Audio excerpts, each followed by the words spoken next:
德格拉斯、泰森，欢迎回来。对于我们当中的谁来说，这是你第一次参加阿西莫夫活动。你知道，我们已经这样做了25年。比如，你去过哪里？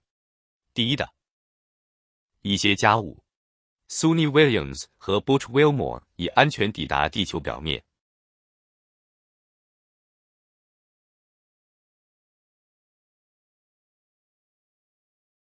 2名被困宇航员被困在一间2000平方英尺的公寓里，与另外6个人一起，食物和水也被困住了。职业宇航员在太空中已经待了数百天，他们被困在太空，今天刚刚获救。我只是想提一下，还有一些其他的注释。这是第26届艾萨克阿西莫夫年度小组辩论会，该辩论会由艾萨克阿西莫夫的遗产捐赠而成立，当时由他的遗孀管理，珍妮特·杰普森·阿西莫夫。艾萨克·阿西莫夫是该机构的朋友，更具体的说，他写了600多本书。据传，杜威十进制分类法的每个分支都至少有1本书。是的，非常好。如果你是一位多产作家，你可以这么说，他的大部分科幻小说和非小说类文学作品的研究都在我们的研究图书馆里完成，所以我们感觉和他有某种血缘关系。这次小组辩论是为了向他致敬，以纪念他对文明的贡献。再次，我是尼尔·德格拉斯·泰森。我是海登天文馆的弗雷德里克 ·P. 罗斯馆长。我也想感谢你，你已经鼓掌了，因此我不需要再鼓掌了。我只想说，今晚我们学校的校长肖恩·迪凯特也在场。肖恩，感谢您的到来。我们花了几个月的时间辩论讨论每年的主题应该是什么。我们希望它从科学角度上讲有趣，也许还有一点挑战性。此外，还与文化相关。今年的主题恰好满足了所有这些要求，也许比我们提出的任何其他主题都更符合这些要求。那就是地球工程。你知道，一说这个词你就发抖，即使你不知道这意味着什么，你也会觉得这意味着一些重要的事情。事实上，确实如此。因此，我们将有一个由6人组成的小组。小组每位成员将进行简短自我介绍。我会向他们提出一系列问题。我们将公开讨论这些问题。我们中没有人向你们提出问题，我们只是在内部进行对话。而你正在偷听这个谈话。科学家们争论不休。根据我们的民意调查和对人们重视的事物的理解，这一点在榜单上名列前茅，因为这太容易了，而且科学家经常会给你一个完美的报告。我想让你看看会议咖啡厅里发生的事情，因为在科学的前沿，在最前沿，我们并不总是意见一致。了解我们分歧的原因以及解决分歧的方法会很有启发。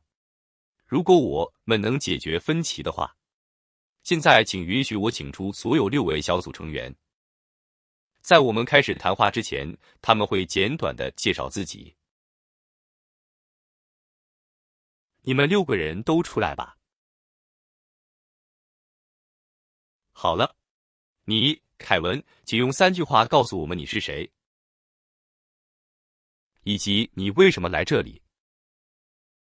凯文·萨普莱斯，大家好，我是凯文·苏普莱斯，我是曼赫联学院的环境研究教授。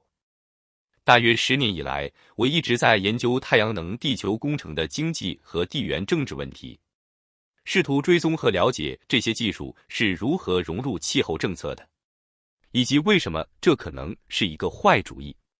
尼尔·德格拉斯·泰森，或者说为什么这可能是一个好主意。凯文·萨普莱斯，这可能是一个好主意，但实际上可能不是。尼尔·德格拉斯·泰森，好的，不要预先判断。放手吧，这可能是个好主意。霍利，拜托。霍利·吉恩·巴克，大家好，我是霍利·吉恩·巴克，我是一名社会学家，我在纽约州立大学布法罗分校工作，我也会出去和人们交谈。我接受采访、焦点小组调查，不仅仅是因为我好奇他们对这些新兴技术的看法，虽然我确实如此，但因为我想了解公众如何才能在塑造这些对话的方式以及如何部署这些技术方面发挥更大的影响力。尼尔·德格拉斯·泰森，我们从来不知道我们是否有任何影响力。事情的发展方式通常如此。是的，贝斯·查莱斯基，我的名字是贝斯·查莱斯基，我是内布拉斯加大学奥马哈分校的国际关系副教授。我整个学术生涯都对安全感兴趣，直到我去前苏联中亚国家旅行时，我才意识到生产核武器会对环境造成破坏。那时我才意识到环境安全领域有多么重要。如果我们不保护环境，我们什么都没有。所以地球工程似乎是最棘手的问题。我有兴趣了解更多相关信息。尼尔·德格拉斯·泰森，您在描述他时已经使用了邪恶这个词。贝斯很明智。尼尔·德格拉斯·泰森，是的。好的，请介绍一下你自己。达斯汀·马尔瓦尼，大家好，我是达斯汀·马尔瓦尼，我是圣何塞州立大学的环境研究教授。我研究脱碳策略和新兴技术的影响，重点研究太阳能和锂离子电池。因此，我在思考，也许可以用地球工程的替代策略来解决气候危机。尼尔·德格拉斯·泰森，您说的是锂电池，但也包括任何对新兴技术有价值的矿物。达斯汀，是的，任何关键矿物质。尼尔·德格拉斯·泰森，关键矿物质。当然。好的，霍华德，你给我们带来了什么？霍华德·赫尔佐格，嗨，我是霍华德·赫尔佐格，我来自麻省理工学院，我是一名化学工程师。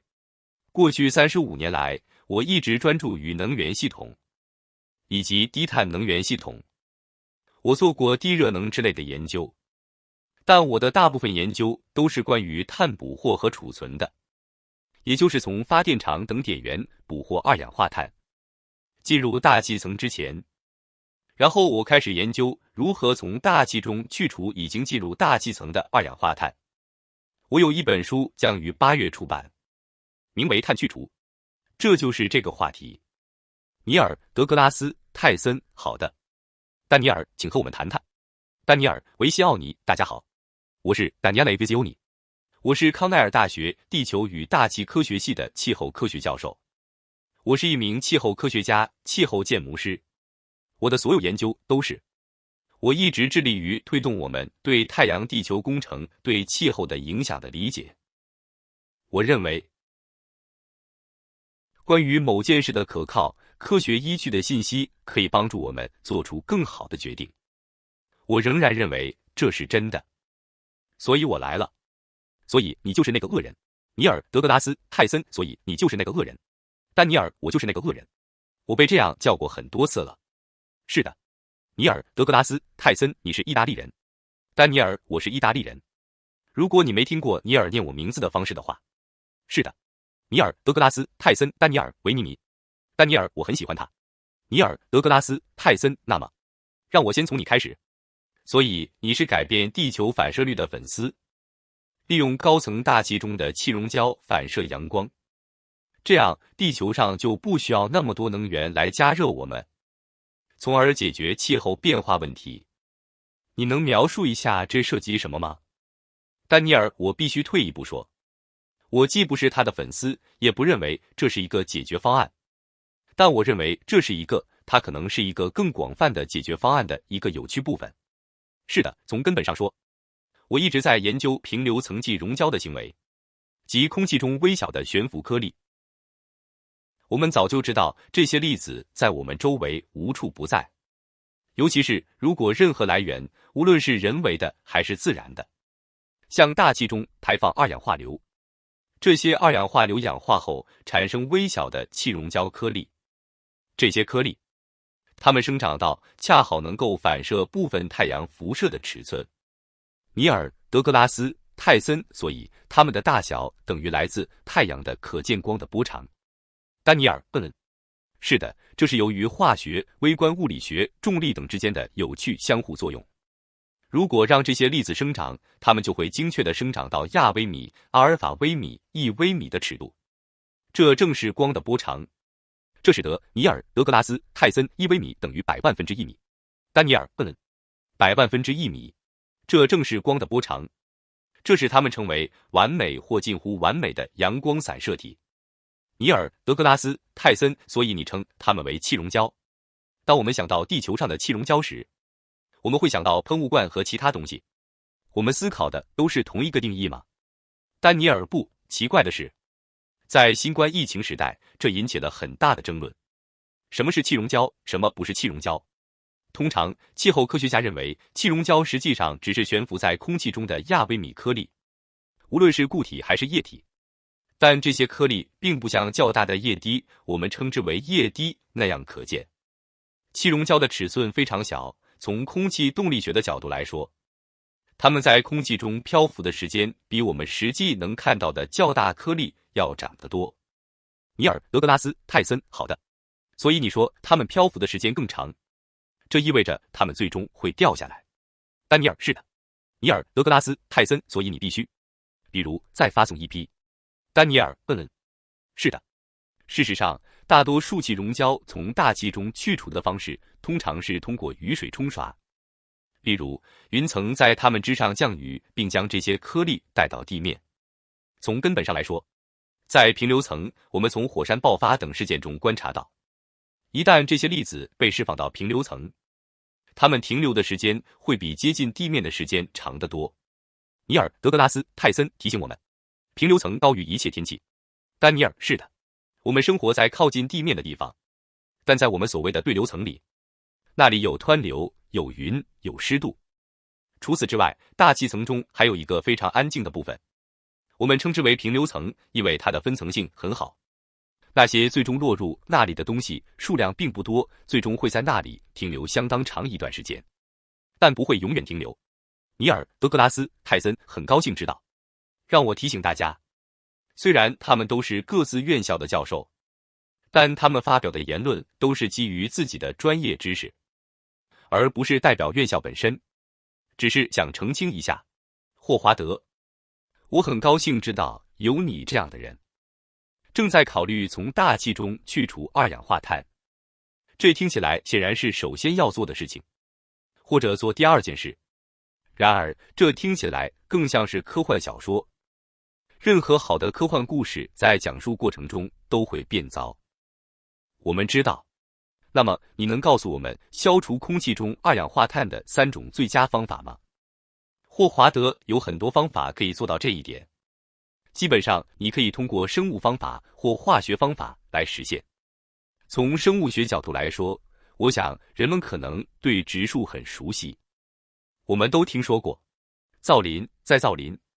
尼尔、德格拉斯、泰森，种一棵树，树会吸收空气中的二氧化碳，它就在自己的肉体里。霍华德，对。尼尔、德格拉斯、泰森，好的。霍华德的当然还有永久性的问题。你知道它会在那里停留多久吗？我们看到那里发生了森林火灾之类的事情，所以这就是它的一个问题。您还可以砍伐树木，并将其转化为某种东西。因此，您可以在发电厂焚烧树木，并在发电厂捕获二氧化碳，并将其泵入地下。这样，树木再一次将二氧化碳从大气中吸收。我们捕获二氧化碳，并将其埋入地下，所以我们将其从大气中吸收到地下。尼尔、德格拉斯、泰森，如果你愿意的话，树木就是二氧化碳浓缩机器，因为否则你会想知道我们大气中的二氧化碳含量是多少。它非常低，1%的一半还是什么？霍华德420 ppm，0.04%，0.04%。尼尔、德格拉斯、泰森，我错了10倍。是的，很好，好的。那么，但是一棵树把所有东西都收集起来，现在你就可以做你刚才描述的事情了。霍华德，对。尼尔、德格拉斯、泰森，你已经找到源头了。霍华德，如果用化学方法，需要耗费很多能量。生物方法的好处是，能量来自太阳，通过光合作用产生的，所以你不需要为此添加任何能量。如果你这样做的话，其中一种主要的化学方法就是所谓的直接空气捕获。想象一下你家里的空气净化器，但这些净化器的规模要大得多。你通过这些系统吹气，它们会去除二氧化碳。再一次，你捕获了它，你可以把它放在地下。尼尔·德格拉斯·泰森，理想情况下，你会在二氧化碳浓度最高的地方附近这样做。霍华德，不，好吧，不，你凭空想象就做到了。尼尔·德格拉斯·泰森就在露天。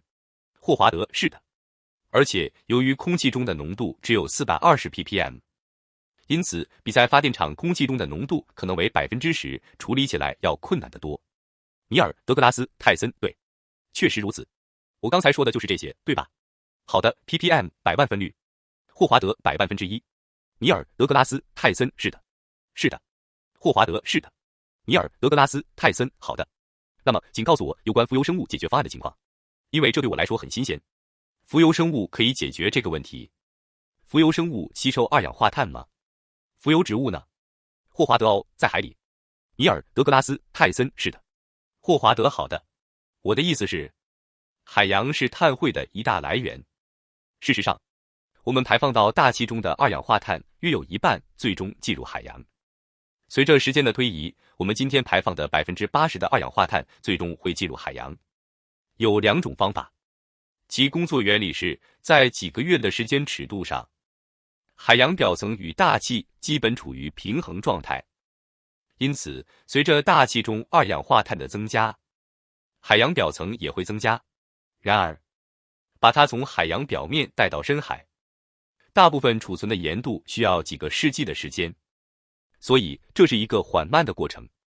其中大部分是通过所谓的盐度泵来完成的，那里有下沉的电流，就像尼尔·德格拉斯·泰森。所以我想，没有生命形式会在表面进行这种活动，然后下沉吗？霍华德，是的。是的。还有一种叫做生物泵的东西。尼尔·德格拉斯·泰森，对。就这些。霍华德，你在说什么？那里就是你可以获得浮游植物的地方，它们死去并且沉没，但大多数死亡和下沉的浮游植物都没有到达深海，但它得到了所谓的再矿化，它基本上又转化回二氧化碳。因此，这两种机制都适用于深海，但实际上这是海洋中的无机循环。当它们在海洋中时，它们不是以二氧化碳的形式存在，而是以碳酸氢根离子的形式存在。海洋中大约 85% 的碳是由碳酸根离子形成的。由于二氧化碳在海洋中具有这种化学性质，因此它的溶解度比二氧化碳高30倍。比如说，氧气就是海洋，这就是为什么它能很好的吸收二氧化碳。尼尔·德格拉斯·泰森，这是一个水槽，但如果我们减少空气中的二氧化碳，就可以将其从海洋中抽出来。所以海洋就像一个水龙头。霍华德，因为时间问题，所以如果我们停下来，今天所有排放到大气中的二氧化碳，奇迹般地，海洋仍将在未来几个世纪吸收大气中的二氧化碳。当然，它的吸收率会持续下降，直到整个海洋与大气达到平衡。然后，当你开始把它拉到大气中时，你就能看到它从海洋中脱气。尼尔·德格拉斯·泰森，我不知道有这么长时间的延迟，因为整个海洋需要达到平衡才能实现这一点。达斯汀，那么你有化学工程博士学位吗？达斯汀，不是环境研究，化学工程学士学位。尼尔·德格拉斯·泰森，是的，我拥有化学工程学士学位和环境研究博士学位。那么根据这一概况，你认为社会以及我们日益增长的能源需求的未来发展道路是什么呢？达斯汀，我认为尼尔·德格拉斯·泰森，因为能源需求不会减缓。达斯汀，是的。尼尔·德格拉斯·泰森，我们读到的一切都是关于维持人工智能所需的内容。达斯汀，是的。尼尔·德格拉斯·泰森，还有什么？其他计算农场。达斯汀，数据科学，所有这些。尼尔·德格拉斯·泰森，比特币挖矿，诸如此类。是的。达斯汀，或者比特币骗局。是的。因此，当我15年前开始教授能源与环境课程时，风能占美国能源供应的 1%， 太阳能占0%，煤炭占 42%。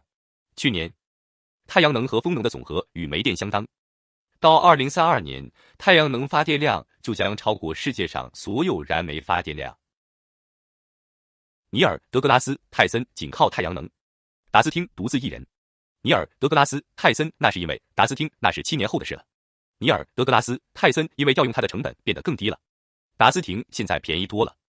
所以我认为最快的脱碳途径是部署可再生能源。我们需要有针对性的去做这件事。首先要努力关闭世界上所有的化石燃料发电厂。尼尔·德格拉斯·泰森，是的。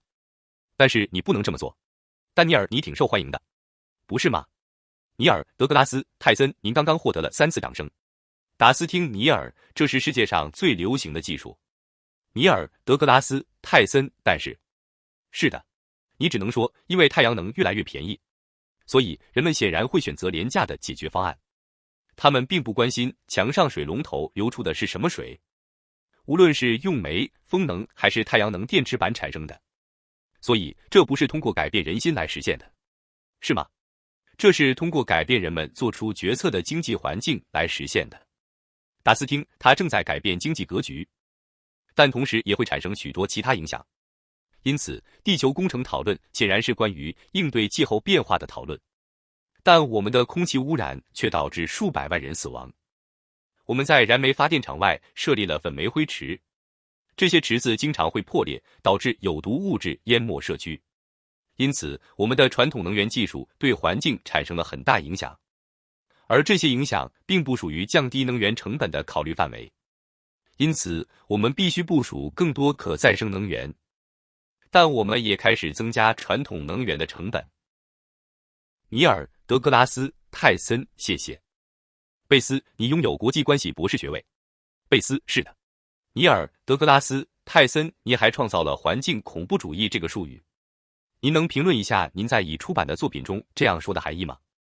贝斯，我所说的环境恐怖主义，我在西海岸的一个智库工作了几年，一直在关注气候变化和安全问题。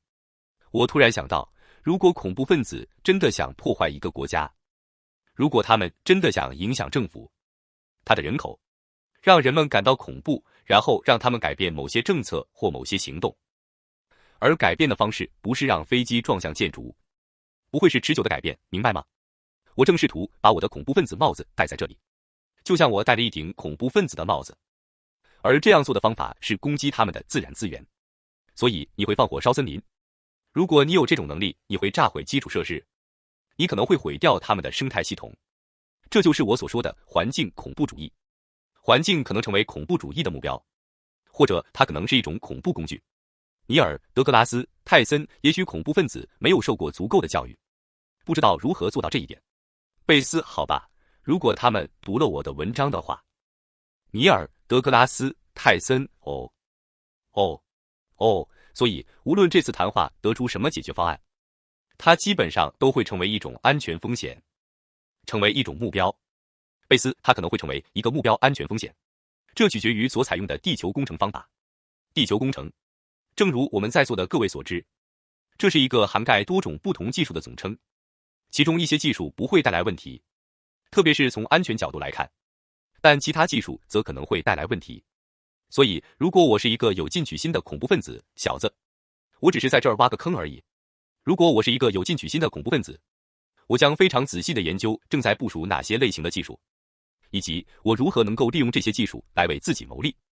尼尔·德格拉斯·泰森，小心，你可能会被驱逐出境。贝斯，我来自芝加哥。尼尔·德格拉斯·泰森，霍利·吉恩·巴克，你的博士学位是社会学，这是我最喜欢的领域之一。我要说，这是我父亲的领域，他积极参与民权运动，所以我很敏感，能帮助人们思考和感受这个世界。关于科学，关于技术，你也是。所以我很高兴你能加入这个小组。你在这次对话中看到了什么？你认为该法案实施可能面临哪些社会障碍？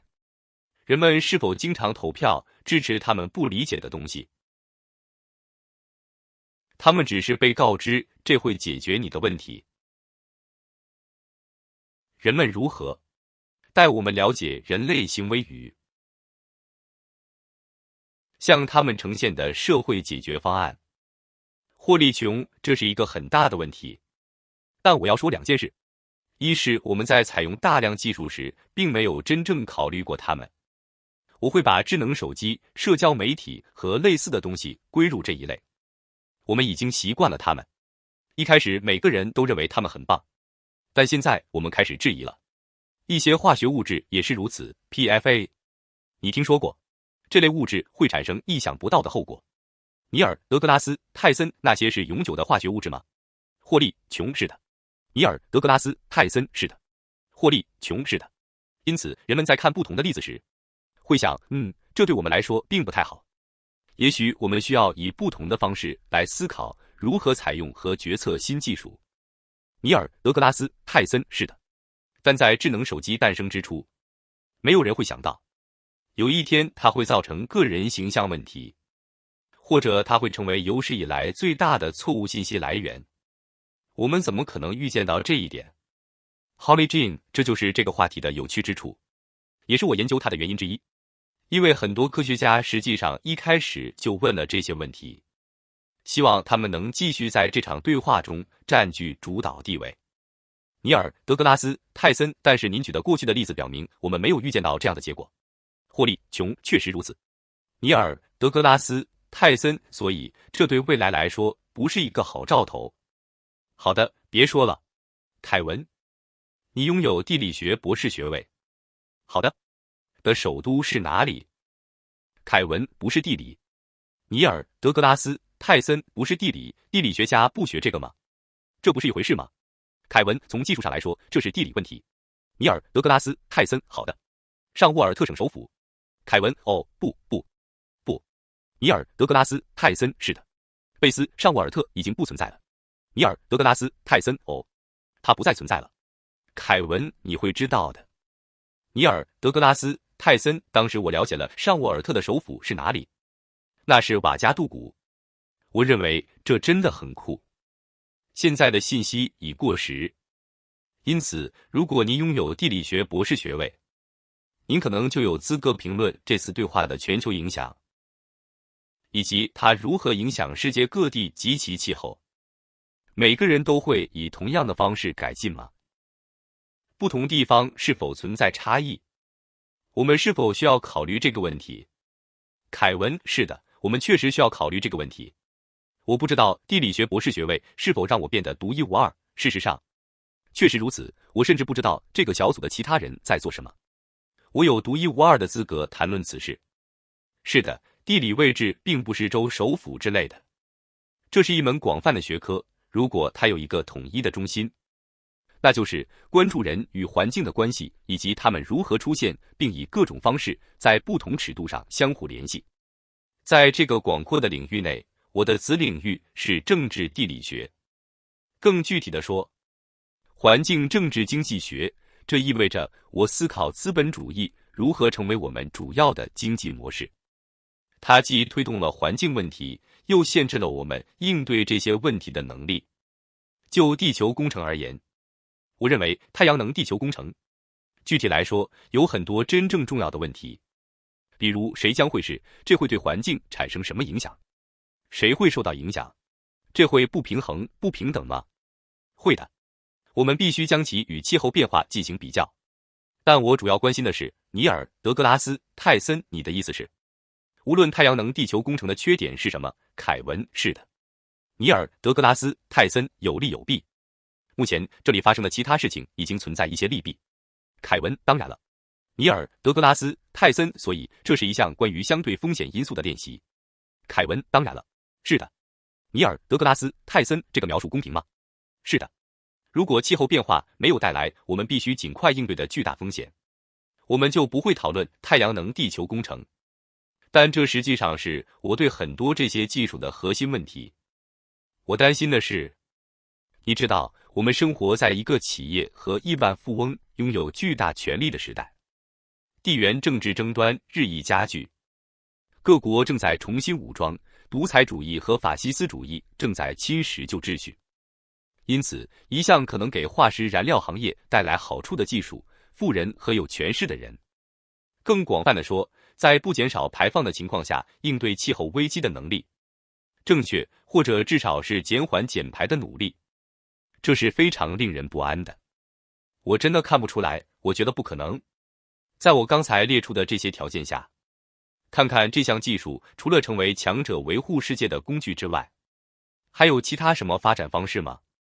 尼尔·德格拉斯·泰森·霍华德，如果你知道如何去除二氧化碳，那么从政治、文化和经济角度，有什么可以阻止石油公司继续钻探呢？如果你有办法去除二氧化碳，燃烧更多的化石燃料不会有什么坏处，对吧？那时候你还关心什么呢？霍华德，那么，这确实是一个规模巨大的事。所以是的，我们可以去除一些二氧化碳。我认为，如果我们真的要实现净零排放，减少二氧化碳排放至关重要，因为我们永远无法停止所有的温室气体排放。有些事情会变得非常昂贵，例如飞行没有喷气燃料的飞机。通过从大气中去除二氧化碳来抵消温室气体排放可能更便宜。我们有很多温室气体。尼尔·德格拉斯·泰森，我们的观点是一致的。如果规则是净零排放，这意味着你可以生产二氧化碳，但在你的商业模式中，你必须将其移除，对吗？霍华德，对。因此，净零意味着你消除的量和你排放的量一样多。但农业也会产生温室气体排放。无论是奶牛打嗝、甲烷还是化肥使用产生的 N2O， 所以你需要一些，但这是规模问题。我的意思是，用你的，不管怎样，我认为当我们实现净零排放时，化石燃料的消耗量将比现在少很多。有些人认为，如果你看看他们预测的模型，我们每年可能需要减少110到200亿吨二氧化碳。因此，全世界排放了大约400亿吨，也许还有另外100亿吨当量的温室气体，所以100到200亿吨是很多的。而我的分析是，我们无法达到这个目标，所以你不能随意燃烧化石燃料。我们需要大幅减少化石燃料，并使用碳去除技术，使剩余的10%、20%甚至30%达到净零排放。尼尔·德格拉斯·泰森·达斯汀，这一切最让你害怕的是什么？上次你获得了3次掌声，让我们看看我们能否为你赢得第4次掌声。达斯汀，我觉得即使气候问题也已经将挑战简化为仅仅是一个关于碳的一维问题。关于二氧化碳，我担心生态后果，我担心社区无法为自己发声，无法为他们认为重要的地方发声。尼尔·德格拉斯·泰森，或者在餐桌上占有一席之地。达斯汀，是的。尼尔·德格拉斯·泰森，当做出决定时。达斯汀，是的。我认为我们必须，如果有努力进行地球工程，但我认为即使从更广泛的角度来看，如果你谈论的是风能或太阳能，那么就要有公众参与。在美国要有部落协商，这些都至关重要。尼尔·德格拉斯·泰森，您谈论的是土著人民。达斯汀，是的。尼尔·德格拉斯·泰森，是的。丹尼尔·霍华德，我可以。尼尔·德格拉斯·泰森，是的。插嘴一下，霍华德，我认为大家有一种误解，可再生能源可以自己做到这一点，而且没有单一的技术。那么电力呢？大概占我们目前能源消耗的30%。事实上，如果幸运的话，风能和太阳能的利用率能达到60%甚至70%以上，这是最好的结果了，因为它们是间歇性的。对于当今社会来说，我们需要的是全天候服务，我们需要高可靠性，我们需要999%的可靠性。尼尔·德格拉斯·泰森，但是霍华德，你在回避房间里明显的另一个 N 字和。霍华德，是的。尼尔·德格拉斯·泰森，好吗？这是你不该用的2个黑鬼名字之一。霍利，你对核能有什么看法？人们对核能有什么看法？它是便携式的，不是便携式的。但你可以种植当地的植物，而且它不依赖太阳，你可以在任何时刻任意生产。你考虑过核能吗？霍利，是的。我考虑核能是因为我写了一本关于终结化石燃料的书，而且我必须深入研究能源系统的工作原理。这是达斯汀的专业领域。我得出的结论是，我们需要核能、地热能和其他清洁热能。人们之所以对核感到担忧，是因为他们有一种恐惧感，因为过去人们将核与核武器联系在一起。但我们确实看到，自从尼尔、德格拉斯、泰森还有今天，获利好吧，我们先不要去那里。尼尔、德格拉斯、泰森，过去和现在。是的，核武器，获利，是的，情绪已经发生了一些变化。我们需要对此进行更多投资。尼尔、德格拉斯、泰森，您认为经济学会让这里的人们更愿意接受核选择吗？从经济学角度来说，如果其他一切都真的很昂贵，而且还有核电站，法国已经使用核能几十年了。获利，是的。能源部做了一个报告，叫做核发射。他们发现，如果将核能、可再生能源和太阳能加在一起，系统成本，它可以降低 37% 的成本，因此它可以帮助降低整个转型的成本。尼尔、德格拉斯、泰森、丹尼尔，你对模特的信心，因为他吓坏了我们很多人，尤其是达斯汀。也许，但同时，贝斯也担心这件事在国际上会如何发展。您对模型的信心是否仅仅来自于您制作的出色模型，还是有其他参考框架可以给您信心？丹尼尔，我的意思是，我确实制作了很酷的模型，但气候科学家的整个工作就是试图理解这个系统，并找到自然的例子，让我们了解我们是否真的理解了这个系统，就像我们想象的那样。例如，当谈到气候变化时，阿伦涅乌斯早在19世纪就已猜想，二氧化碳浓度的增加将导致地球变暖。这其实不是核科学。尼尔、德格拉斯、泰森，所以早期气候科学建模，请再告诉我一下科学家的名字。丹尼尔·阿伦涅乌斯。尼尔·德格拉斯、泰森·阿伦涅乌斯。丹尼尔第一批，世界上最著名的化学家。他已经猜到了，你知道，二氧化碳陷阱伴随着能量。这个星球和其他星球一样，尼尔、德格拉斯、泰森，那将是红外线。丹尼尔，红外线辐射排放的二氧化碳越多，温室效应就越严重。但从某种意义上来说，直到我们开始看到温度升高，直到我们向大气层发射卫星，测量能量输入与能量输出，并真正看到这一差距在扩大，我们才有了实际的物理证据。现在，我们可以看到这个差距在不断扩大，这样我们就知道气候变化正在发生。尼尔、德格拉斯、泰森，那么火山呢？丹尼尔，对，同样的，我们很早就知道，有假设认为大型火山爆发可能会使气候变冷。本杰明·富兰克林实际上假设这是1815年坦博拉火山爆发后发生的事情，并且很长一段时间，尼尔、德格拉斯、泰森，我想是印度尼西亚的坦博拉火山，是吗？丹尼尔，是的，是的。20世纪曾发生过多次大型火山喷发，最后一次是1991年的皮纳图博火山喷发。在这次喷发之后，吉姆·汉森，我们这个时代最伟大的气候科学家之一，在皮纳图博火山爆发后的第一篇论文中说道，这将成为气候模型的试金石。如果我们预测，正如我们，尼尔、德格拉斯、泰森，你提到了吉姆·汉森。丹尼尔，是的。尼尔、德格拉斯、泰森，是的。关于 NASA， 他就在这街上。丹尼尔，确实是的。尼尔、德格拉斯、泰森，他就在这街上。丹尼尔，他是世界上最伟大的气候科学家之一。皮纳图博火山爆发后，他说，我们的气候模型，一旦我们将皮纳图博火山产生的气溶胶加入到我们的气候模型中，我们的气候模型预测地球温度将下降半度。那么尼尔、德格拉斯、泰森有多少？丹尼尔，半摄氏度。尼尔、德格拉斯、泰森，半度。丹尼尔，是的。如果我们的模型是正确的，这将是对我们对气候的理解的一次严峻考验，我们就是这么称呼它的。事实上，我们确实观察到皮纳图博火山爆发后出现了强烈的冷却现象。皮纳图博火山的爆发导致大气平流层温度升高，数百万吨二氧化硫，大约2000万吨二氧化硫，柴油产生的二氧化碳产生了气溶胶，冷却了地球。我们看到了这一点。2年后，气溶胶消失了，从平流层中消失了。尼尔、德格拉斯、泰森，这些是你想要排放到大气中以实现太阳能地球工程的气溶胶。丹尼尔，这些是我们正在气候模型中研究的气溶胶。尼尔、德格拉斯、泰森，好的。丹尼尔，看看他们是否能冷却地球。是的，但不是我想要放的那些。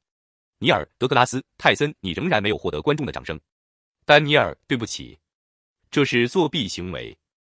尼尔·德格拉斯·泰森·贝斯，这不仅仅是他的模型，他从自然界获取的数据正是他想要做的事情，而且他们也看到了后果。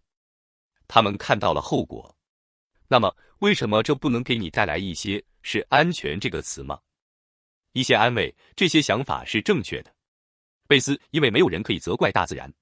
火山喷发不是由任何人造成的，它是自行喷发的。但如果各国真的试图故意将这些东西排放到大气中，现在有些州会从中受益，其他州可能不会从中受益。这将需要很长一段时间，几十年，也许就能看到我们想要的效果了。这导致政治舞台上出现许多误解和安全考量。我是这样说的，尼尔·德格拉斯·泰森，这可能是因为全世界的受教育程度并不相同，无法就此事的必要性、原因或影响进行共同的讨论吗？贝斯，不，我认为他们可以就此进行共同对话。但是在尝试采用一项改变地球的技术时，我们没有认识到尼尔·德格拉斯·泰森，是吗？贝斯，就是这样。如果他不能改变地球，他就没有发挥应有的作用。尼尔·德格拉斯·泰森，对。贝斯，所以最好是改变地球，否则就毫无意义。这只是随机污染，但这是一项改变世界的技术。我们需要考虑各国将如何从自身利益的角度对此做出反应。气候变化将打破我们已知的国际关系，因为我们的整个体系都是建立在主权理念之上的。安全来自主权，这意味着你控制着自己的领土，你的边界不容侵犯。尼尔·德格拉斯·泰森，但你无法控制自己的空气。贝斯，不，你不知道，但我们还没有认识到这一点。各国不承认这一点，因此他们决定加入或不加入条约，退出条约，无视条约，为了石油而进行私下交易。尼尔·德格拉斯·泰森，我们在80年代或90年代签订了一项很好的条约，那就是蒙特利尔议定书。贝斯，是的，1985年。尼尔·德格拉斯·泰森，是的，89年。贝斯，87岁。抱歉，我的错，7。是的，尼尔·德格拉斯·泰森，87岁。大家聚集在一起，一致同意我们要保护大气臭氧层。如果记忆不错的话，该条约的签名和签署国家数量比历史上任何条约都多。所以这就是存在证明，正如我们在数学中所说的那样。贝斯，对。尼尔·德格拉斯·泰森，全世界有可能为了共同的目标团结在一起。贝斯，有可能。目前来看，这种情况不太可能发生。让我区分一下，我们试图通过蒙特利尔议定书和任何气候条约解决的问题。只是尼尔·德格拉斯·泰森，在某些时候，你必须有点乐观。贝斯，我正在努力实现这个梦想。我正在努力实现这个梦想。尼尔·德格拉斯·泰森，在某个时候，我们可以。贝斯，我正在努力实现这个目标。尼尔·德格拉斯·泰森，好的。贝斯，这是一个实质上不同的制度，对吗？有几种化学物质正在受到关注，包括氟氧 CFC 和其他物质。只有少数几个国家的少数几家公司生产这种产品，我们仅在少数应用中使用了它们，并且已经有替代品了。所以现在，尼尔·德格拉斯·泰森，你说 CFC 是氯氟烃？贝斯，对。尼尔·德格拉斯·泰森，对。贝斯，氟利昂。而我们用来替代的氢氟碳化物 HFCs 原来是一种温室气体。哎呀，已经准备好了。所以现在我们看看气候条约，我们会说，我们将使用相同的结构。但是天啊，这个问题现在变得更加严重了。世界上每个国家都在生产或使用化石燃料，或者两者兼而有之。它是整个全球经济的基础。现在我们必须努力让每个人都参与进来，并告诉他们，你需要减少碳排放，无论你们处于什么发展阶段。各州不会签署这项协议。尼尔·德格拉斯·泰森，我的部门有一位科学家，他是来自瑞典的访问科学家。我说，我们即将进行这个专题讨论。他说道，你知道，如果全球变得稍微变暖，瑞典人也同意。贝斯，俄罗斯人对此没有异议。尼尔·德格拉斯·泰森，对吧？所以他只会对那些觉得他不好的人产生坏影响。如果你要说，让我们解决我们的问题，然后你让别人的情况更糟，这是贝斯，这听起来很不人道。但对于某个国家来说，这可能是合理的安全考量。这将激励他们进一步开发这种技术。尼尔·德格拉斯·泰森·凯文，你对此有何看法？凯文，好吧，很多地方，我想什么可能？尼尔·德格拉斯·泰森选择其中一个地方并分享。是的，凯文，当然了。贝斯想办法逃出去。凯文，正如贝斯之前所说，我总是能帮助我思考这个问题的事，不是抽象的，但要脱离我们已有的模型。但也许可以纠正我这一点，或者填补我的一些错误。但关于真正改变地球需要什么，已经进行的一些建模是处于一个温和的情景下，大概15年。考虑到我们减排速度不够快，我们将不得不进行更长时间的类似太阳能地球工程的活动，对吗？有研究表明，我们需要不断飞行的飞机，但这种飞机并不存在。我们没有能够飞得足够高，并携带足够大有效载荷的飞机。这些飞机来自遍布全球的多个不同基地，每年有61000个航班，持续几十年，对吗？因此，我们将采取大规模干预措施，用飞机不断喷洒二氧化硫或任何他们能想到的有效化学化合物。尼尔·德格拉斯·泰森，您说这就是所需要的？凯文，是的，这是适度情景。尼尔·德格拉斯·泰森，今天飞机没有在平流层飞行，那么这些气溶胶沉积物是如何到达平流层的呢？丹尼尔，再说一遍，我听不到你的声音。这里不可以。尼尔·德格拉斯·泰森，所以他说，要投放这些气溶胶，需要飞机在高空飞行，不断释放气溶胶，以达到所追求的目的。但如果飞机在对流层飞行，你需要平流层中的气溶胶。丹尼尔，是的。尼尔·德格拉斯·泰森用意大利语讲解平流层。丹尼尔 （Stratosphere）。尼尔·德格拉斯·泰森，是的。非常喜欢，非常喜欢。丹尼尔，你让我明白了。尼尔·德格拉斯·泰森 （Stratosphere）。怎样将它送入平流层？丹尼尔，是的。我认为凯文说的很对。从根本上说，而且在某种程度上，我们可以说这是一件好事。我们目前没有进行太阳能地球工程，因为我们做不到。因为从某种程度上来说，没有人对开发这项技术有足够的兴趣。尼尔·德格拉斯·泰森，与此同时，人们已经思考这个问题30年了。丹尼尔，是的，他们有。因此，确实存在着不仅仅是物理性质的障碍，这不仅仅是信任或相信模型的问题，这显然是一个更为复杂的社会问题。我同意凯文的观点，还没有人这样做过，但人们正在考虑，对吧？从根本上讲，你需要一直到平流层才能避免这些气溶胶快速下降。但目前没有其他方法，没有其他理由去平流层，所以还没有人开发出一种技术。尼尔·德格拉斯·泰森，好的。所以你说的一切，现在没有人能够采取行动。丹尼尔，不，他们不能。另外，此刻，尼尔·德格拉斯·泰森，我为什么让你加入小组讨论？丹尼尔，从昨天开始，我就一直在问自己这个问题。但你知道吗？我来得太晚了。但事实上，假设你能做点什么就足够了，因为这是个非常棘手的问题。各国都在想，如果另一个国家也这么做呢？我怎么知道呢？事实上，我如何才能核实一个国家是否做到了这一点，然后说不，一切都很好？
Biologists, do you just study what people do and how they behave, or do you study ways to influence that behavior and what they do? I study the stories they tell themselves about what they're doing. So, like with your Swedish colleague, actually, I found something quite different in my research when I was doing research in the northern part of Finland. People there were really concerned about what would happen in other parts of the globe because they're well educated. They understood that it would impact them through migration, through global economic impacts. And I think once people have that understanding of how entangled we all are, there's a shared basis for a discussion. Interesting. And that's a level of enlightenment that not everyone carries, is what, not to put words in your mouth, but I think that's what you're saying. In a way, they also have a much higher trust in government and just more social. They trust their government? More or less. But I think it's an example that, we could do that. We could get there. And I also want to say that I think this field that Beth works in, it has a lot of insight, but I think people who approach it from an international relations standpoint, they tend to see the conflict everywhere, and I also think there's opportunities for peace building, for new forms of cooperation from this topic and this crisis. Beth does not sound like that person. I hope you're right. Honestly, I'm not looking forward to any kind of conflict from this. I just predict that there will be. Yeah, and You said, could they see how they're all entwined? But that's precisely what our system of sovereignty does not permit us to see. So states don't see themselves as entwined. I mean, look at some of our recent governmental decisions here. We don't see ourselves as entwined with anybody, even though in fact we are. So I like where you're going with this, I do. I just think it's going to take a long time to get there, and I don't know if we have that much time. Dustin, what did we learn from the COVID when for a while, no one was flying airplanes, we weren't going anywhere. So the atmosphere changed over that time. Are there lessons to be learned from that, good or bad? Well, I can't speak directly to the atmosphere change part, but we did see disruptions in energy production. We saw disruptions in supply chains. Anybody have a problem getting something during that time? Right? I think you've all experienced that. And from that experience, I think we realized that our energy systems and our economy was very vulnerable. We had built a system of just-in-time production to get things produced without much delay, delivery. Which, by the way, is a major economic point of brilliance when you're not wasting inventory in a warehouse. Exactly. Hoping someone buys it. And then you run out of toilet paper, and and everybody understands how important inventory actually is sometimes. So Because of the toilet paper. Yeah. Okay.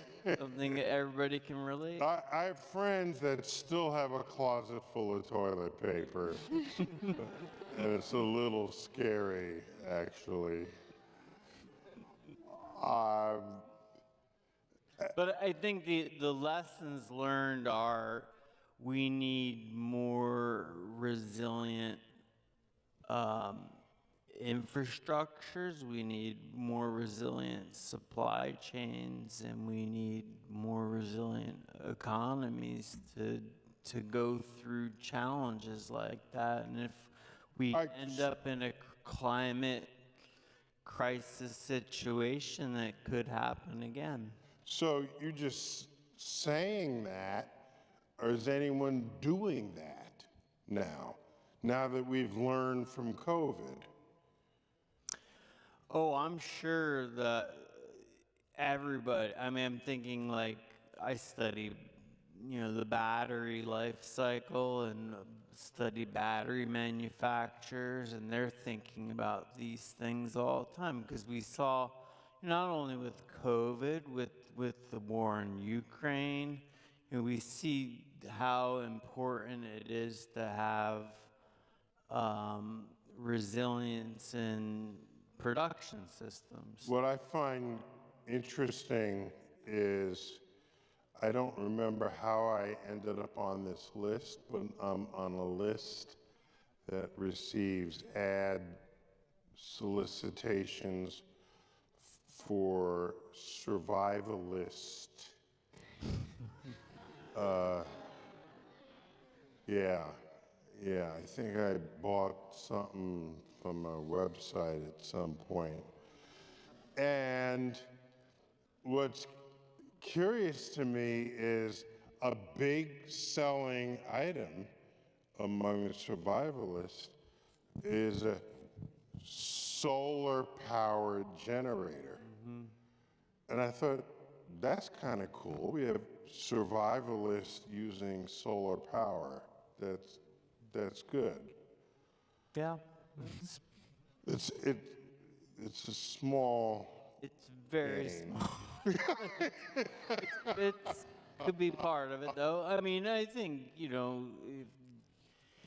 more, in California, we have a lot of blackouts because of wildfires sometimes, and that's another example of like having a system breakdown that's not, that we all depend on, right? We all depend on, and, lessons learned from that are decentralizing some of our energy systems, more smart grids that helps make more redundancy in electricity delivery. Didn't Canada threaten to shut off some of the Northeast power? How much of our power do they supply? I'm not as familiar with the Northeast. Maybe Holly could speak to that one, but I know that you have to think of North America in general, both the pipeline systems that carry natural gas and the electricity grid as completely integrated. So. Okay. Yeah, don't so fully integrate that we need a 51st state to, Yeah, tariffs aren't going to help. Yeah. Howard, your plans to remove CO2, that's not the only greenhouse gas, as we know. Of course, there's methane, as which one of you referenced cow burps? Yes, okay. He's the cowbird. Yeah, how do you get methane out of the air relative to carbon dioxide? It's, well, methane, the concentration of methane in the atmosphere is about 200 times less than CO2. So some people, there's always people looking at, can we do this? But I have a number in my head, but is it the number 16 or something? Times more potent a greenhouse gas than CO2 yes. is. So per molecule, methane is a more potent greenhouse gas, but its lifetime in the atmosphere is less. So they have this thing called global warming potential that compares the CO2 equivalent of these different greenhouse gases. So one thing that complicates this is if you use a 20-year greenhouse warming potential, the number is bigger for methane than, say, if you use 100 years. And so it's like talking about a discount rate in economics. Whichever one you use can have a big difference. I forget the exact number. What's it? 30, 20, 30, something like that. With the number for what? The greenhouse warming potential of methane. It's 25 on 100 years, and I think it's 80 or 70, 80 on a 20 year. The relative time. So methane would just combine with some other chemical. Is Yeah, what but Oxid. about 2/3 of the climate forcing comes from CO2. Okay. And I forget the exact methane's, I forget exactly, 20% or something like that. And what's the biggest methane source?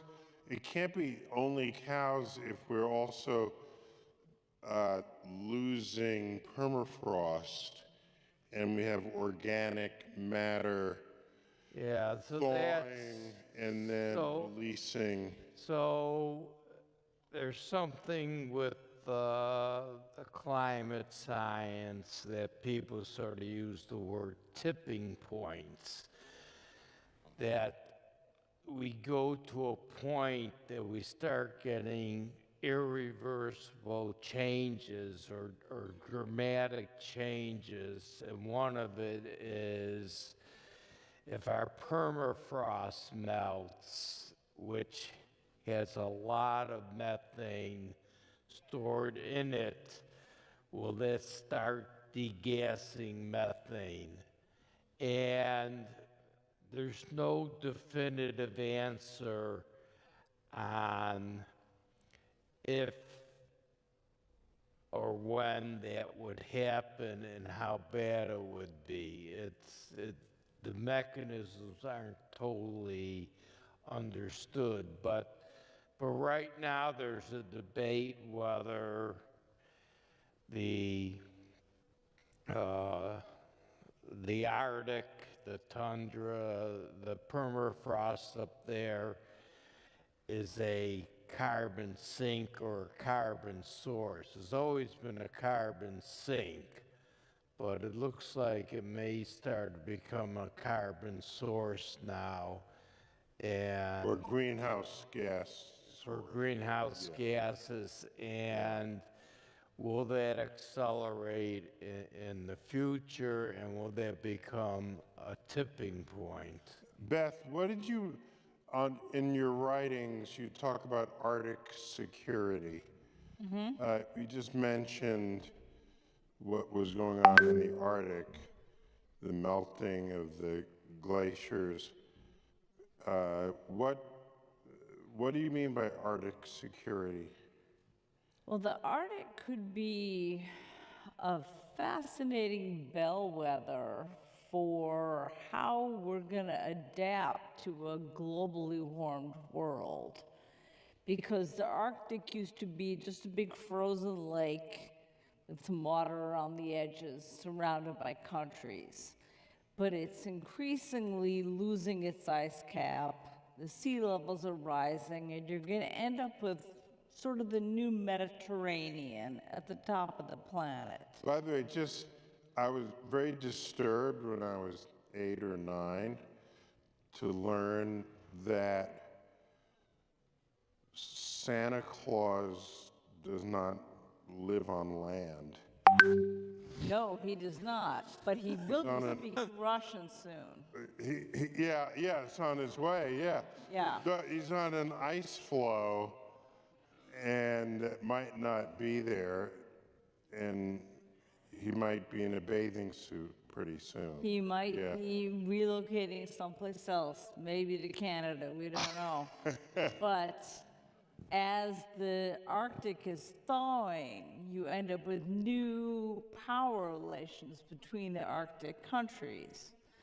We have an organization called the Arctic Council, which assists with scientific cooperation and political negotiations and so on about the Arctic, but its charter explicitly excludes security.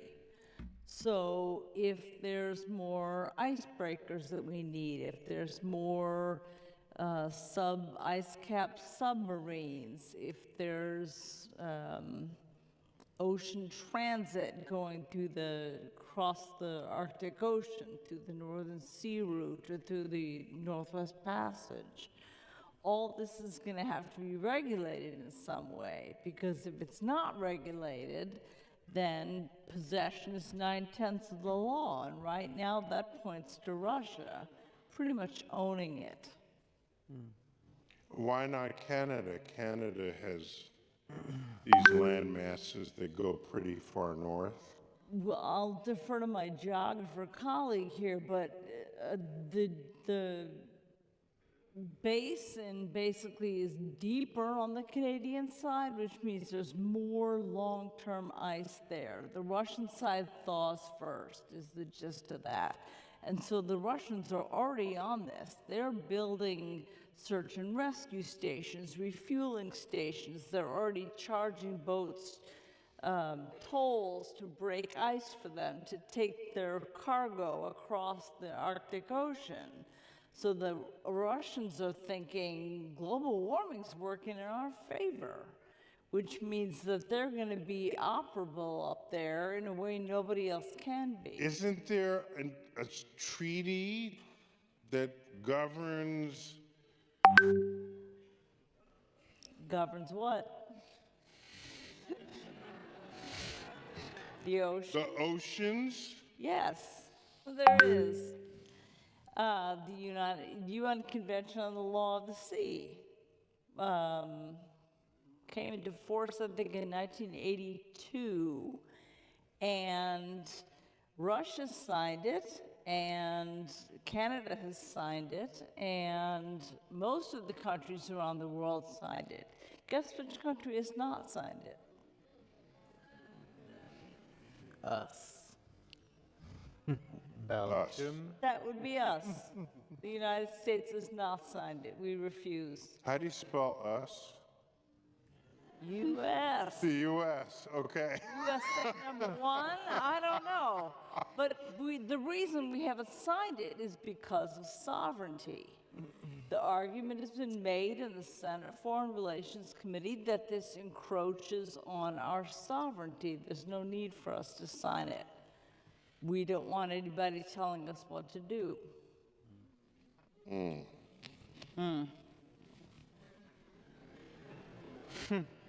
Holly, you authored a paper some years ago, which I just had no idea what it could mean. You talk about gender and geoengineering. Could you explain what was going on in that paper? Yeah, so this came from a finding in my master's research a very long time ago, where I counted who was making statements about geoengineering in the press. And at that time, 97% of the assertions were made by men. And I was thinking, what does it mean for men to basically be telling the story of what this even is? Because we want to control everything. That's obvious, right? Well, I wondered, but I mean, we talked about a couple of different implications. One is who gets to represent it, who gets to say what it means, who gets to set the agenda. But then there's another question of, is the science we're doing adequately recognizing impacts on women, on, not just, you can extend this critique beyond gender. So just people who don't have a seat at the table of who's making the decisions. It kind of comes down just to that, doesn't it? Yeah, and so we made some recommendations about how we could maybe do the science differently. Tell me about Africa. Most people don't know on a globe. I don't know whether it's because we're just deluded, but Africa can completely contain 5 continental United States. 3.5. 3.5? Yeah. What, do you have a degree in geography or something? What? I show that map in my intro geography classes all the time. Yeah, so how often is anyone talking about what African countries say about any of this? African countries are certainly talking about it. And I, don't necessarily feel qualified to speak on their behalf. I can offer some observations. There's been... You're not African? Yeah, No.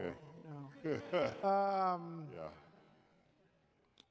Yeah, and a lot of times we were discussing earlier, these conversations unfold about people who are not present or at the table, and we need to be very cognizant of that. But it's a very contested topic. I'm slightly more familiar with those,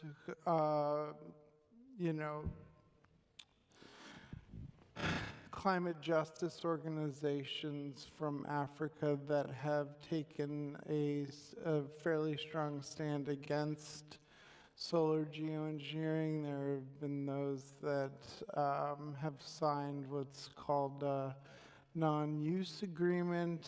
There was a recent United Nations Environment meeting where a proposal was put forward and a block of, I'm going to get this wrong, but I think 15 African countries forcefully opposed the parameters of the forcefully opposed the parameters of the proposal put forward by the Swiss that was backed by Saudi Arabia and the United States and some other countries that... So what reasons were given to vote against it? In that context, that it was lacking governance and perspectives outside the realm of science. So it was a very science-first approach that said we can kind of, let's do the research and figure out the ethical and political questions later. And there was pushback against that. So Holly, that's a repeating phenomenon where you don't do the science first and then worry about the ethics later. You try to do it all at the same time. How realistic is that going forward for any new frontier of science? I felt optimistic about it up until this point because we had... Wait, up until right now? What did we do to you? Up until, No. say, January, I don't know. Okay. Because that was the tenor of the conversation. We had this report from the U.S. National Academies that laid out a really integrated approach of doing governance, social science, all entwined. On geoengineering. Right, that was like 2021, was that report? Yes. Okay. I browsed that report and it looked quite thorough to me. It's the National Academy of Sciences, so it's, you know, it's, you should pay attention to it. And in there was a whole section on cautions and how to step softly in certain directions versus others where our uncertainties are. And that seemed to me okay. But Kevin, you published a paper criticizing that report. Yes. And it had like 40 climate scientists as signatures on it. Right. Okay. So what do you know that they don't know? My colleagues and I, yeah, we took issue with that report for a number of reasons. From, you know, it was mostly physical scientists and economists, right? There was very little representation from humanities, social sciences, very little representation from civil society, grassroots climate justice organizations, the global south more broadly. But more than representation, which to me is secondary in this case, we felt it was a political intervention and not an objective scientific report. It was pushed by certain members within the geoengineering community,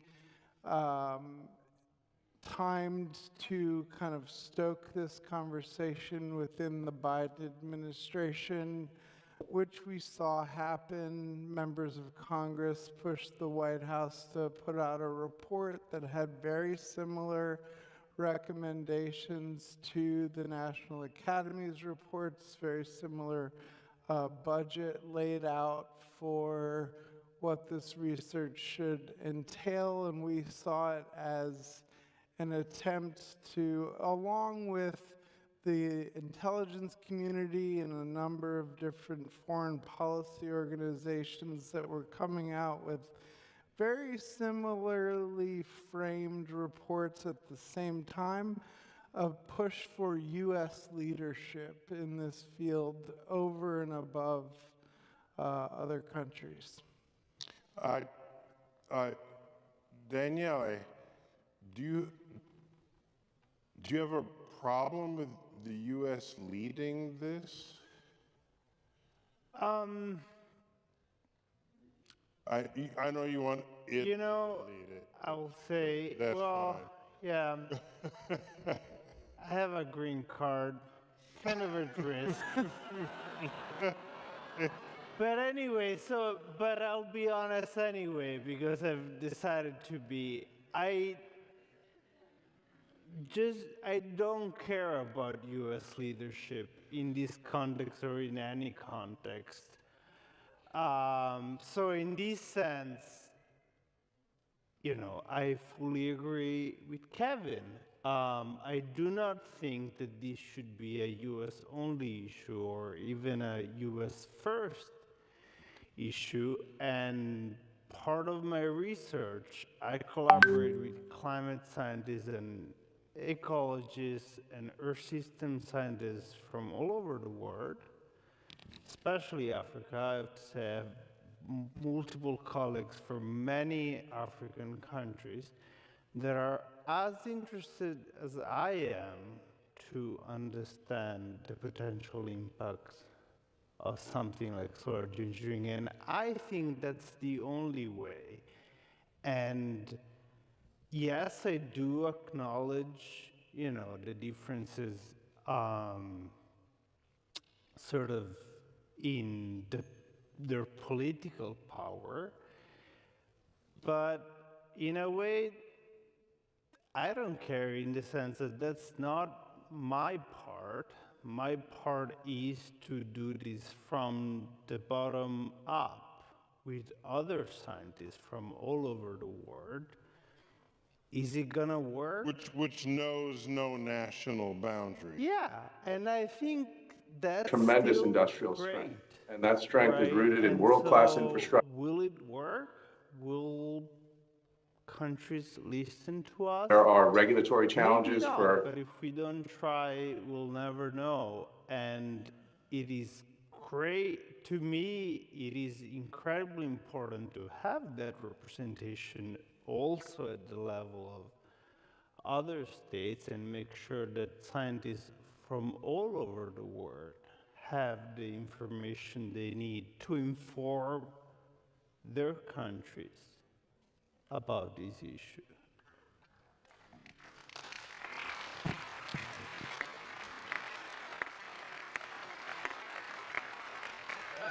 You got one.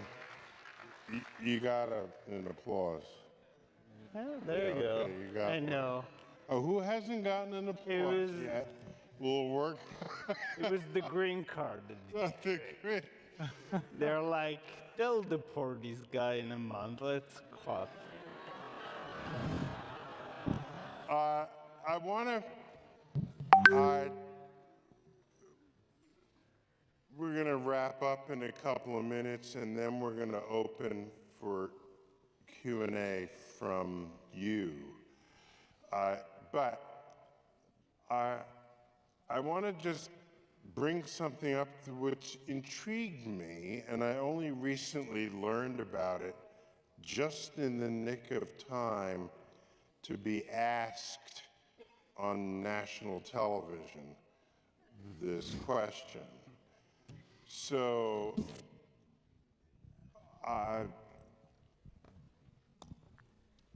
let me just establish a couple of things. I don't know who of you has the expertise to bless it or not, but I'll just state it. So ordinary pollution that many of us old-timers in the room grew up with, smokestacks and this sort of thing, yeah, there's CO2 going into the air. There's also like soot that you breathe in. And I remembered, some of you might remember, you'd walk around in the morning and you have to brush off the ash that had landed on your shoulders from incinerators of apartment buildings that burned their garbage. Okay, that's what I remembered growing up. So you're inhaling this. This can cause respiratory problems. There's also sulfates coming out in this pollution.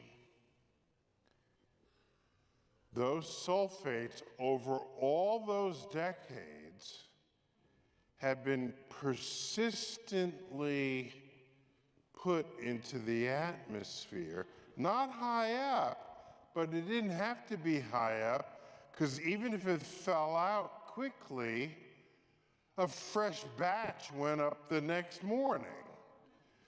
And so, isn't it true that those sulfates, the kind you want to put up to block sunlight, was actually blocking sunlight for most of the 20th century in a way that delayed the effects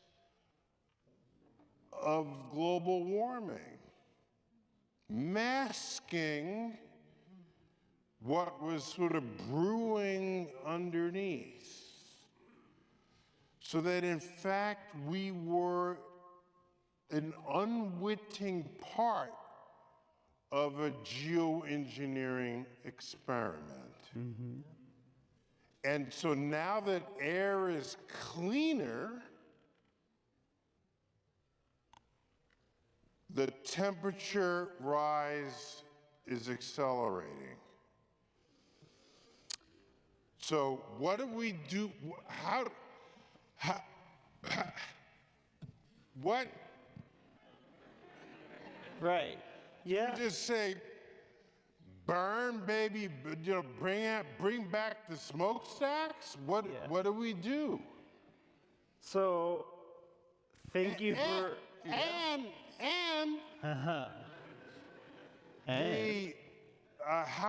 what's the number? How many people die each year of respiratory illnesses avoidable because of the pollution, traditional pollution? How many people? Millions. Millions. Millions. Tens of millions. Tens of millions in the whole world. In the whole world. Yeah. Okay.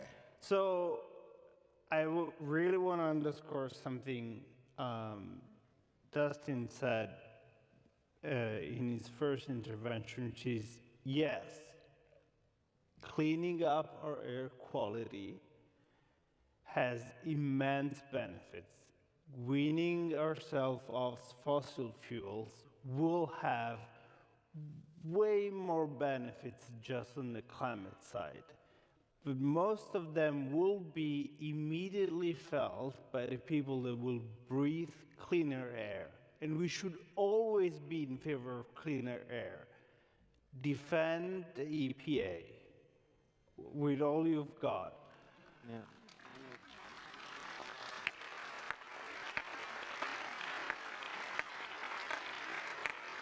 And on this, the US has an incredible success story in this. Ronald Reagan realized how important it was to have good air quality and started cleaning up our air. and the US has been reducing the amount of pollution that they put up in terms of sulfate and soot by a great deal. And that's great. But on the other hand, there was a trade-off. And the trade-off was that we knew, and the IPCC knew already in the early 90s, that removing the Intergovernmental Panel for Climate Change. Intergovernmental Panel for Climate Change. They already knew in the early 90s that this removal of aerosol was gonna unmask a small part of the warming produced by greenhouse gases. And yet, in this case, the trade-off was so obvious. Air quality kills so much more than climate change does for now, that it just made sense. Even acknowledging the complexity and acknowledging the trade-off and the risks, it just made sense from a fairness perspective, from an air quality, from many perspectives, to remove this pollution. I don't know if I'm alone in this, but when I hear about people's respiratory problems, I don't often hear it associated with air pollution. And so this seems, to me at least, a hidden cause of death. Totally. A hidden, I mean, the respiratory illness is not hidden, but the cause of it is hidden. And asthma and all the rest of the breathing problems that we get. And you know, another thing that Dustin said, and an unfair one at that, as in, not everybody breathes the same polluted air, and it's clearly Black communities, poor communities, the communities that live closer to highways that breathe in most of that pollution, the pollution that is brought by all the stuff that we move around. Dustin, what's that called when you... Energy injustice. Energy injustice. Tell us what that is. Well, I think about it two different ways. One of them is what was just described, where some communities are overburdened with fossil fuel pollution or industrial pollution. But it also is... These are like the lower rent section of town is near the power plant, for example. Yeah, I used to work in the chemical industry right down in Linden, New Jersey, where all those refineries were, and there's communities that live and breathe that air every day, and that would be an example of energy injustice. All this energy production, people being exposed. The other piece to that, though, is access to energy.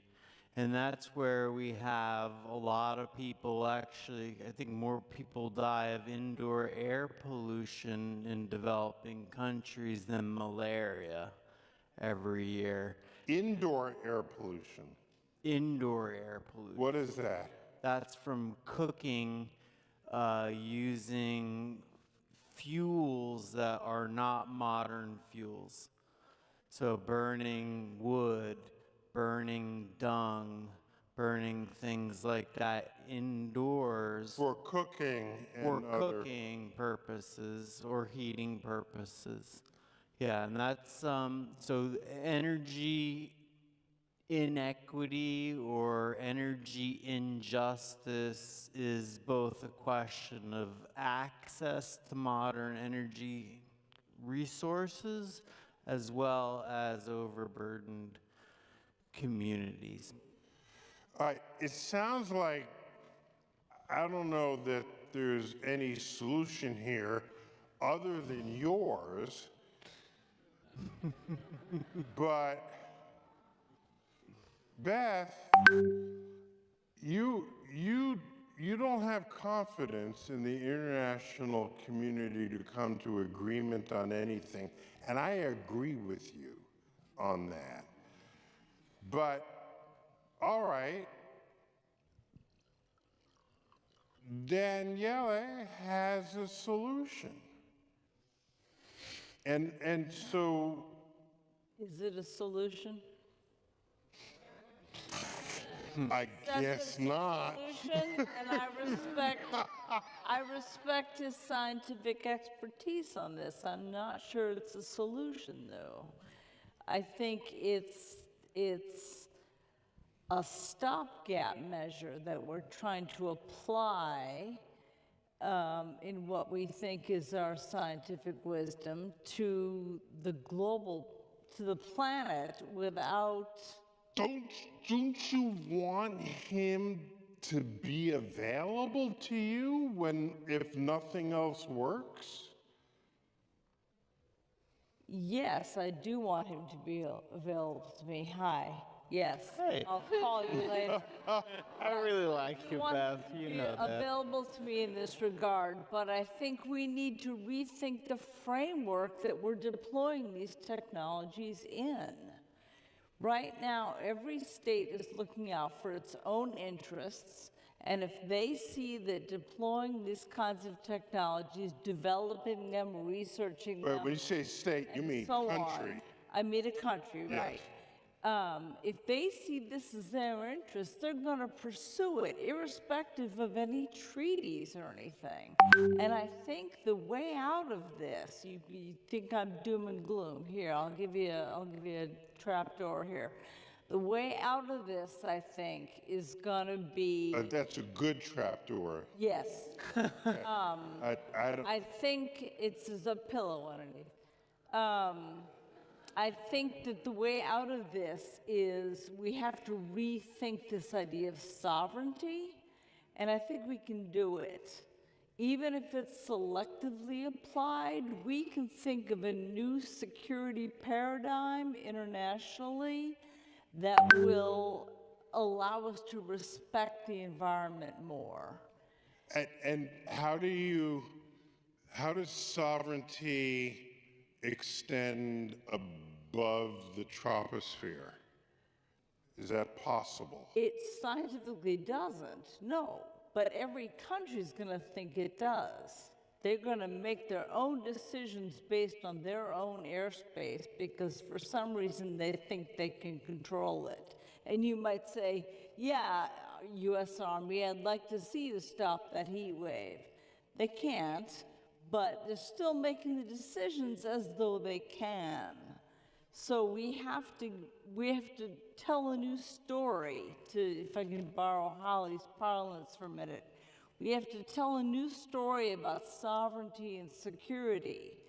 And that story is called ecological realism.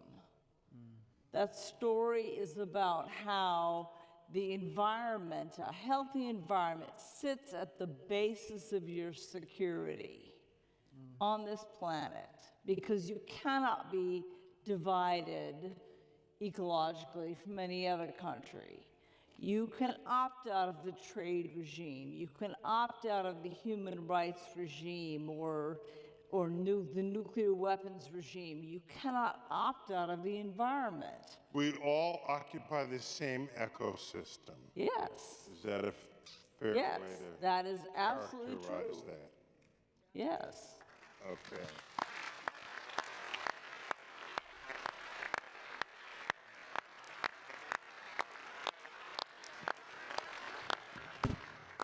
Dustin, in a free country, which we tell ourselves we live in,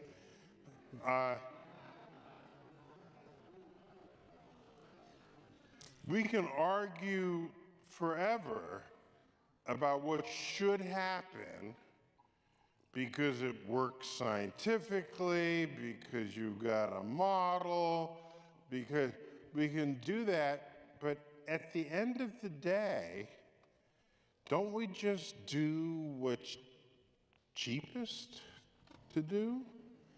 And so the plan should really be economic,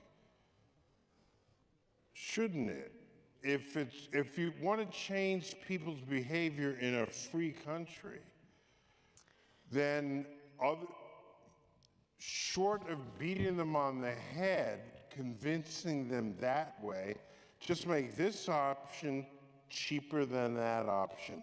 Won't the whole system just flow without any concern for or any of these issues that are being raised? I mean, that unfortunately, I think we do tend to take the cheapest option with a lot of these solutions that we bring forth. But going back to a point I made earlier, I think it's because we don't value a lot of the things that we degrade already. We don't value other species on this planet that we share. We don't value human communities. We don't That was value... a cheap applause. In this museum, we have species everywhere on display. That was a cheap applause. You got that. We don't value... It was authentic, but it was an easy get. Right. We don't value the equity dimensions that we just talked about. So there's a lot of other things that are, and I'm not advocating monetizing all of those things either, because I think that that also opens up the door to, you know, the tentacles of capital and problems that happen in a capitalist economy. So I don't think the path forward is the least cost solution. I think that that leads to more problems. We end up, you know, I see in my own work where the cheapest solar farms are promoted as a solution, and those are often the ones that have the biggest impact on wildlife and things like that, even so technology that we all love. So you want people to not just think economically, but come to some valuation of nature that factors into their economic decision. To understand that there's other things than just monetary. Howard, what you got? So, everything we do has a carbon footprint. How we got here tonight, what we ate for dinner, all carbon footprints. The way to do it is to send price signals, and then people adjust their things. And like 99% of the economists say the way to do it is to price carbon. And there's a lot of proposals out there. 20 years ago, there were actually some bills in Congress. So this would be carbon credits. A carbon tax or cap and trade. But politically, we have moved away from it. And this political climate we live in today, it's really a pipe dream, thinking you're going to have a price on carbon anytime soon. So what we're left with is what the economists call second best solutions. Even those are getting hard to implement. And because we're not doing the things, I mean, it is so much cheaper to reduce our carbon emissions. The my book on carbon removal coming out, the last sentence is, the best way to remove carbon from the atmosphere is not put it into the atmosphere in the first place. And we are having a hard time doing that. The Rio Convention was 33 years ago, 1992, where we said we're gonna lower our emissions. We have more emissions today than we had then. So, you know, that's why people are looking at things like the geoengineering. I look at it like a Hail Mary pass in football, where you really don't want to get to the point where you're forced to do a Hail Mary pass, because they don't always work. In fact, they usually don't work. Yet that's the road we're going down to. That's the reality of the situation. And I wish I had an easy answer, but I don't. Holly, we're told that we need to reduce our carbon footprint. And so that you feel good when you do that, if you have the resources to accomplish that. But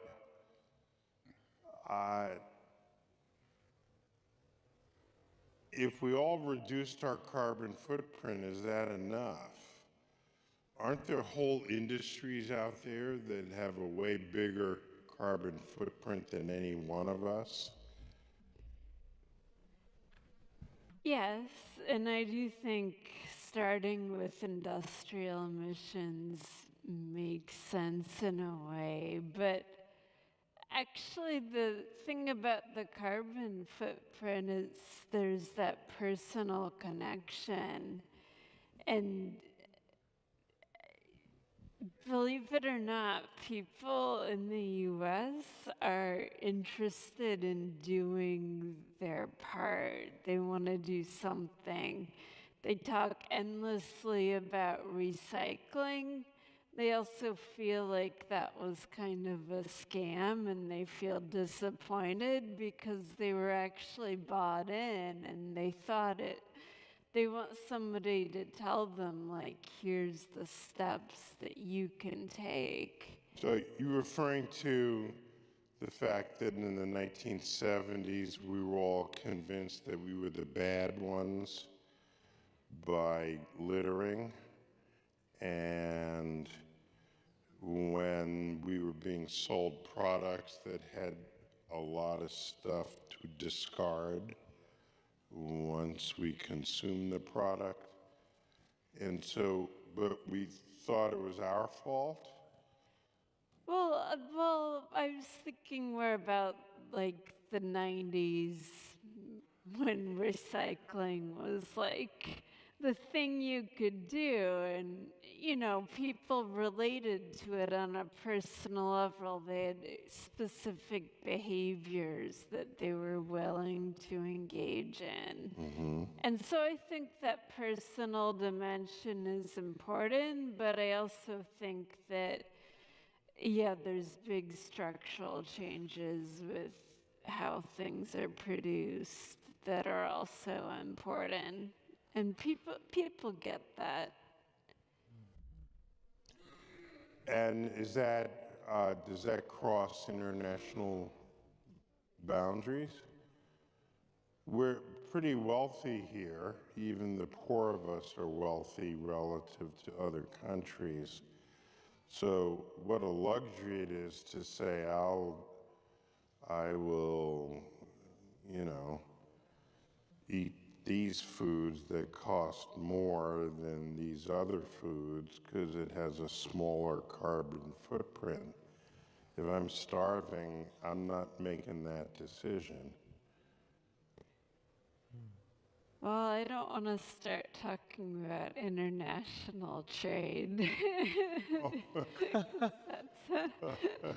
That's a mess. But yeah, there may be things we could do in that realm too. Maybe things we can do in that realm. I just don't want to talk about tariffs, border adjustments, Okay. that tonight. All right, so let's land this plane. So what I want to get from each one of you is your most hopeful vision. And I'll skip Beth because I don't know that she has a hopeful vision here.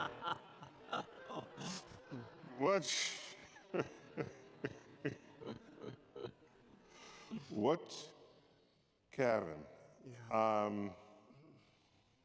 You professionally, you've been quite grumpy. You've been very polite tonight, but professionally, your published works are quite grumpy. True. So give me something to look forward to.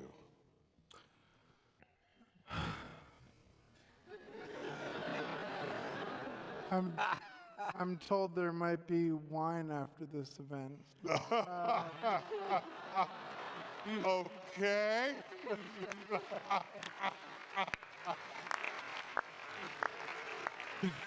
Can I? Oh, sorry. Okay, no, go on. can I, That was not your answer? Okay, that was go. not. And I really don't know if I want to answer that question. I want to just, before we leave the room, I would be remiss to not, because of the last two comments, the one reason we're talking about solar geoengineering is because it's so cheap. Right, it is in my opinion, a potential get out of jail free card for all of the very difficult things that we have to do that will actually make the world a better place. And it might not be just a stopgap measure because it is so cheap. It might have to continue for centuries.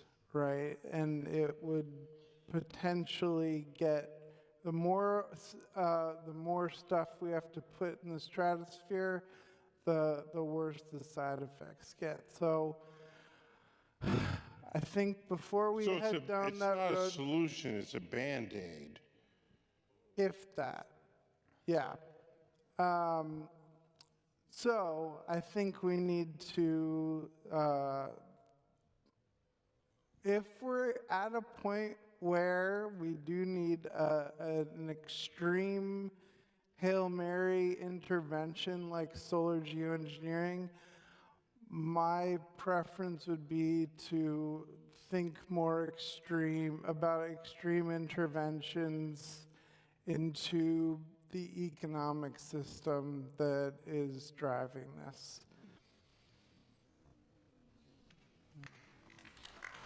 Okay. It's like the third time we've heard the term Hail Mary. For those who are not football fans, the very last play of the game, if the team that has the ball is either tied or behind, and they just have to score a touchdown, and then they'll win the game. So they start the play, the time runs to 0, so they have to make this play. And they're not going to trust running with the ball because you could get tackled.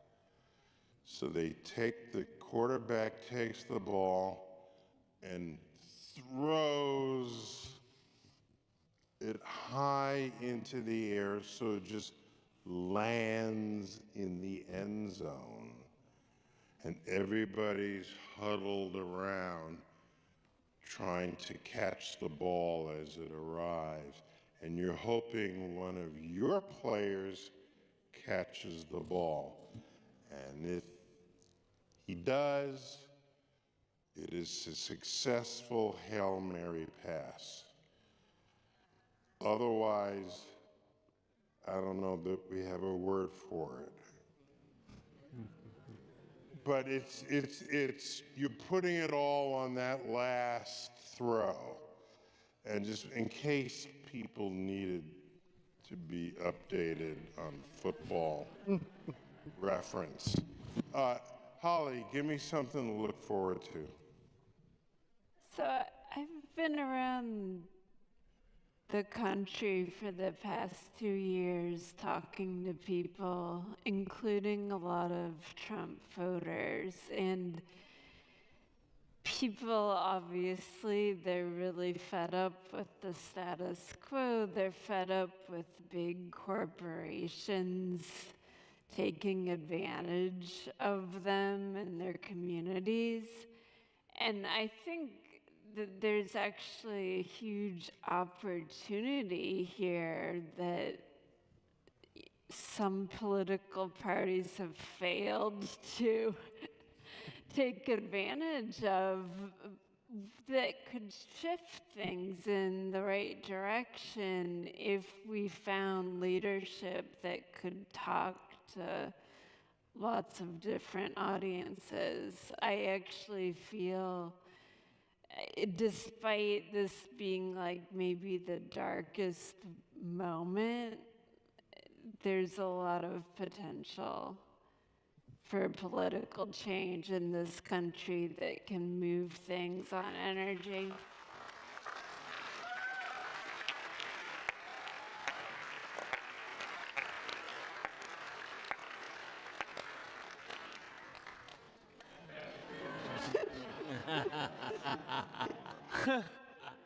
Beth, that's how to be hopeful. Okay. Okay, can you take a cue from that? What do you have for me? Yes, I can. I do think that if enough countries get together to form some kind of anticipatory governance structure, we can maybe get some of the big powers to sign on to it. I think if we govern... Wasn't that the UN? Isn't that with the League of Nations, the UN? What are you talking about? The UN would be the basis for it, right? But if we govern geoengineering like arms control, then we might be able to get enough states to sign on to say, okay, we think that if, as long as everybody else agrees, we'll agree too, and we might make some progress that way. Okay, so it's a geopolitical solution to moving forward. Yes, Yeah. it is. Okay. But I don't know if it's the solution we all need, the solution we can have in the moment. Gotcha. All right.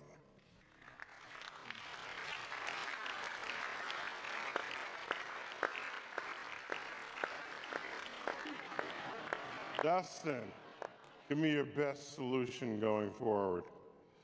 Well, I'll bring you an example from California where I spent most of my life, first half of my life here in New Jersey, and lived the second half there in California. And you came to this museum as a kid. And I came to this museum as a kid in the school bus, recognized all the halls.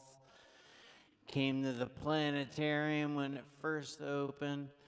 No, you saw Laser Floyd. Oh, I saw Laser Floyd at the old planetarium. Yes. Yep. But we've had, several months worth of the year where we're running on 100% renewable energy. We have batteries now powering, carrying almost 40% of the load in the evening when the sun goes down. And those are filled with the sun during the daytime.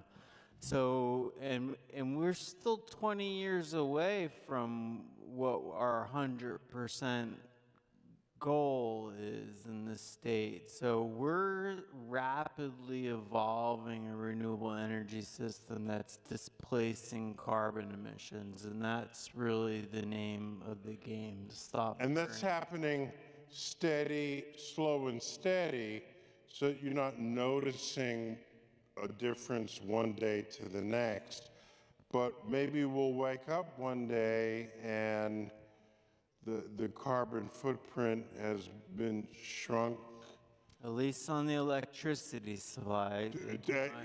To insignificance. Keep the point of the fertilizers and the points about the animal agriculture are still out there, need to be addressed. But rice production in California, we've done substantial reductions in methane emissions from rice production, which is another source from agriculture. Because rice germinates anaerobically, and so oxygen is not part of it. So one of the byproducts is methane.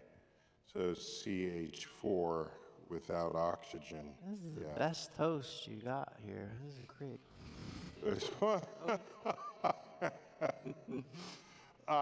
So Howard, help us out here. What's your vision of the future? So there's a lot of technology out there that can really help us reduce our carbon emissions. And there's actually more there's more technology out there that we can get implemented, whether it's renewables, whether it's nuclear, whether it's electric vehicles. The problem is the incumbents, fossil fuels, are so cheap. So these technologies... Cheap and portable. Cheap and portable. What? Yeah, you dig it out of the ground and move it to another place. And plus technology has also improved the production and use of fossil. So in order to get these new technologies to really get deployed and do it, you need policy. And the example of California, that didn't happen organically. California put in a lot of policies to do that. That's what we need for the rest of the country. That's what we need for the rest of the world. So technology cannot do it. Enlightened management of utilities in this way. Say it again. Enlightened management of utilities. Yeah. It's it's not just utilities. It's because there's utilities own about 30% of the energy we use. So it's everything in the economy, but there's technologies for everything in the economy if we put the policies in place that move us towards that. Now, if we did this 20 years ago, you can slowly put it in. The more we wait, the harder it is because we need to do it faster. Daniele Bittione, take us out. Well, I want to say that sometimes even if you have no hope at all, you still gotta do what you think it's right. And this could be really one of the cases.